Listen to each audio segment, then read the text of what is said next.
Hi everyone. So I made this. I printed out this logo, and it says Spider-Man logo. And I showed you guys in my previous video this one that I drew freehanded, but now I printed it out in full color, and then I laminated it with some clear tape. I basically put some tape over it. I created a video specifically for that as well.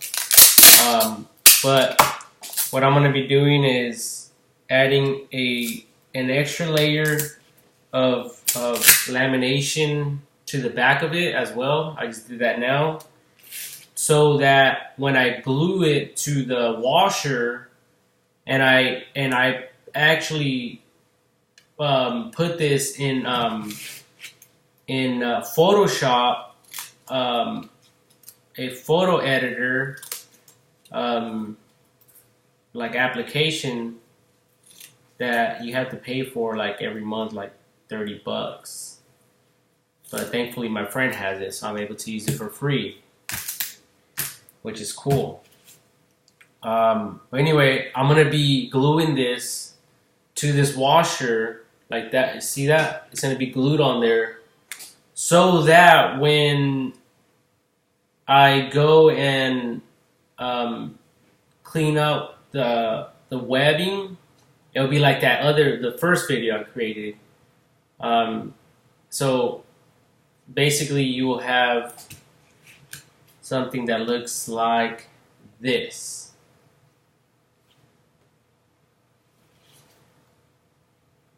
And I guess I'll just have to edit this shit.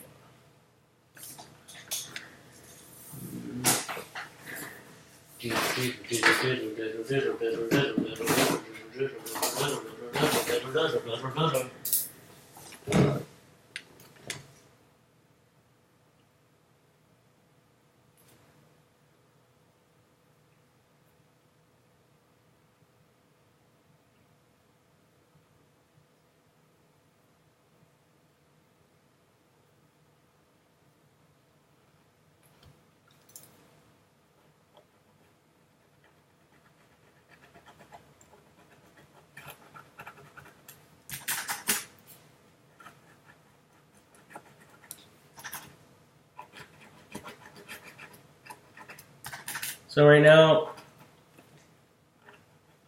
I don't think anyone would really want to see everything I'm doing here. So no one really cares how things are made.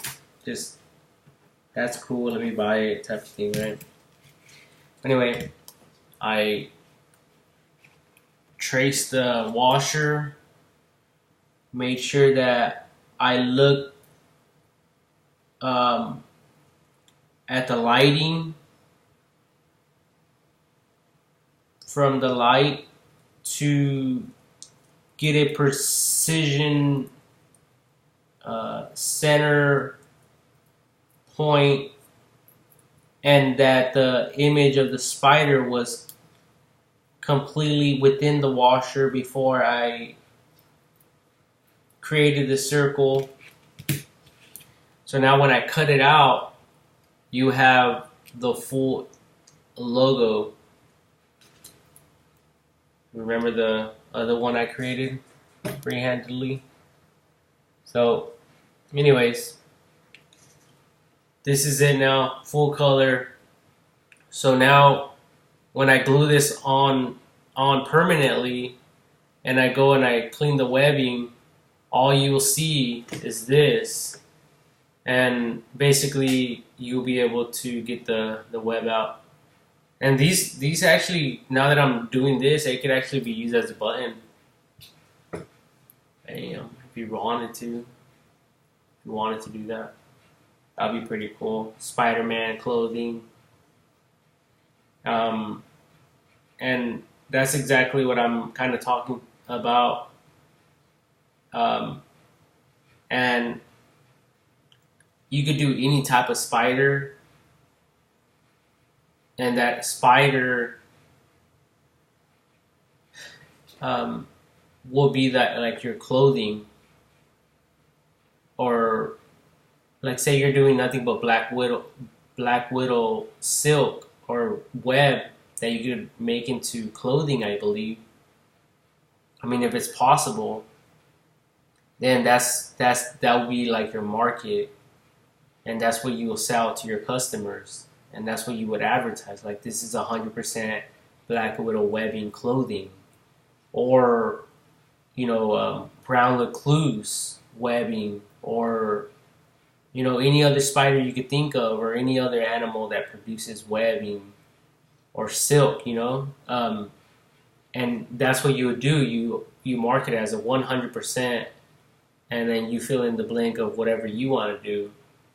And you could price your clothing at a high rate just based on that fact, on those facts alone, because it's rare. And there is silkworm silk, and I guess people that love silkworms, then that's the type of clothing that they'll purchase for themselves and for their families and things like that. Because clothing is never going to go out of business unless you guys want people walking around naked, and I highly doubt that. So with this stuff being highly,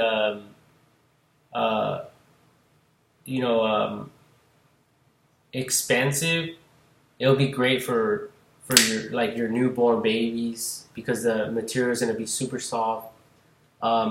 Socks, beanies, a little blanket to, have the best comfort possible.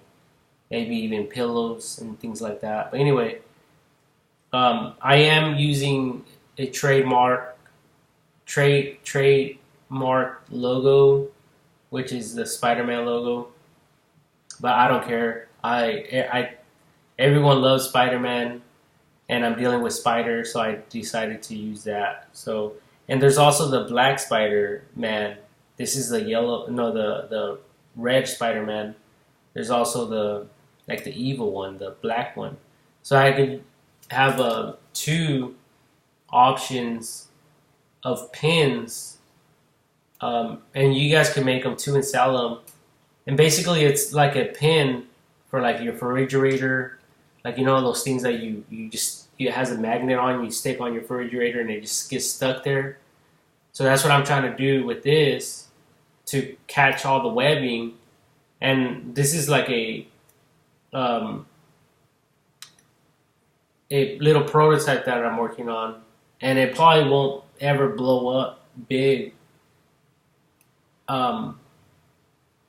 just because it probably won't. But to me, it's something cool, something creative, something new. And if you're into, because not everyone could own a dog or a cat, because they're kind of big. But you could grab a spider from your yard or whatever, and basically capture it and put it like in a peanut butter jar or a mason jar, and seal tight that sucker. It will not die.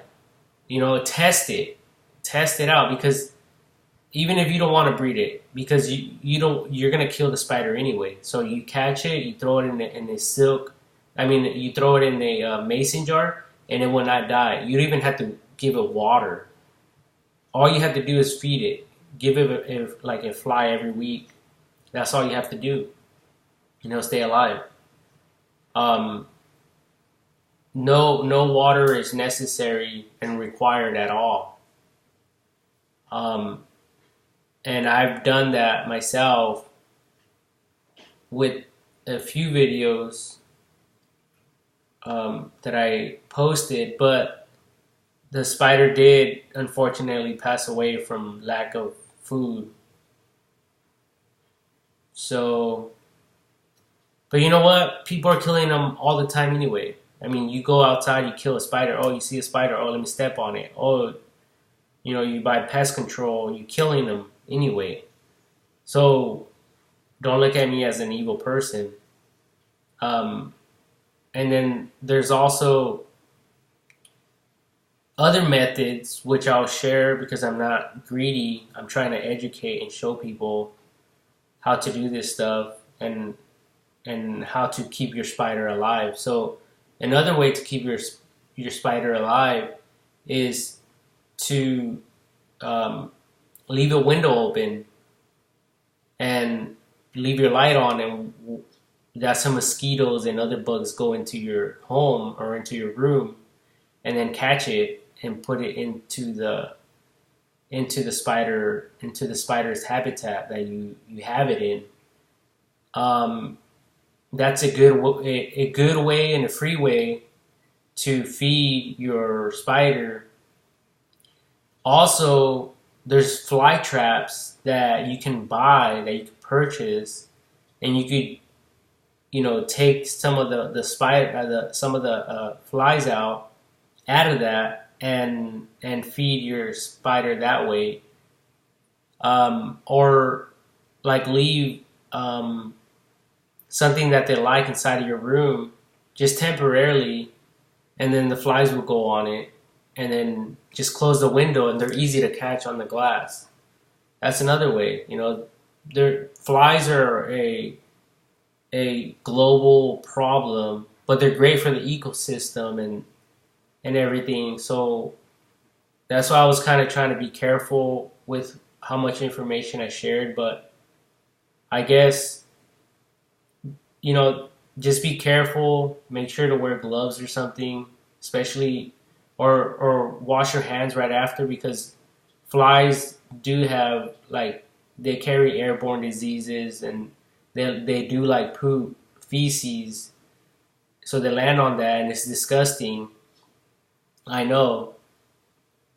So I'm just telling you this in advance so you won't get sick.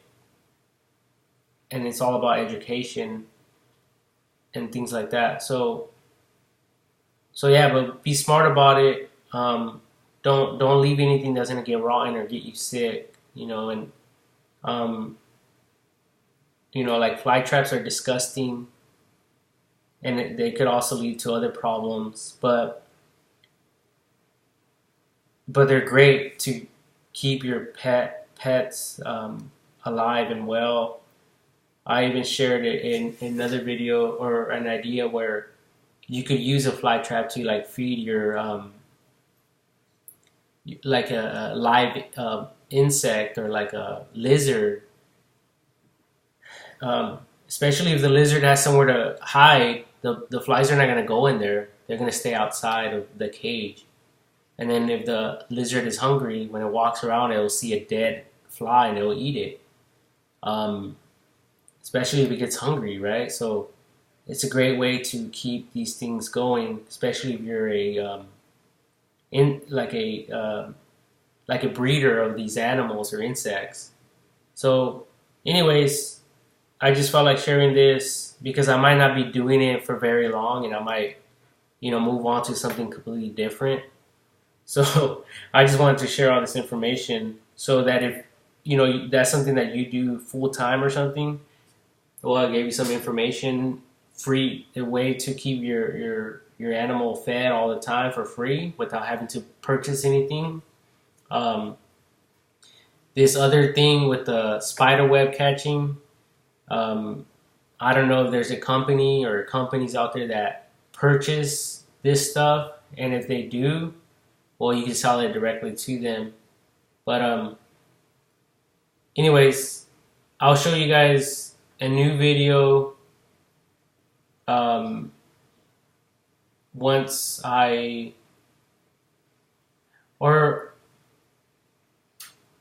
anyways,